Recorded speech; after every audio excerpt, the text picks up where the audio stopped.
Methods for virus particle quantification represent a critical aspect of most virology studies. This protocol allows a precise quantification of the viral titer in real time.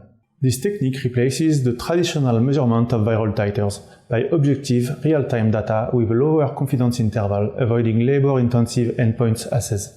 This method can be used for all viruses that induce a cytopathic effect. Demonstrating the procedure will be Quentin Grassin, a laboratory technician from our laboratory. To propagate and amplify H1N1 viruses, seed 7.5 times 10 to the 6 MDCK cells on 275 square centimeter tissue culture flasks according to standard protocols, and incubate the cells for 24 hours at 37 degrees Celsius to reach 90 to 100% confluence.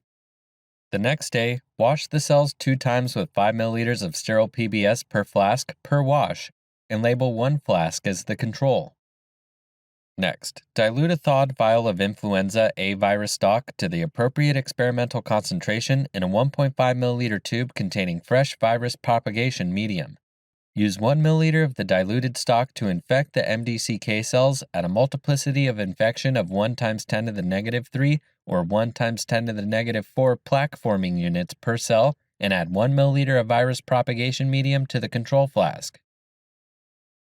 Adsorb the virus to the cells for 45 minutes at room temperature with stirring every 15 minutes. At the end of the incubation, remove the inoculum and replace it with 15 milliliters of virus propagation medium supplemented with 1 microgram per milliliter of TPCK trypsin to facilitate cleavage of viral hemoglobin.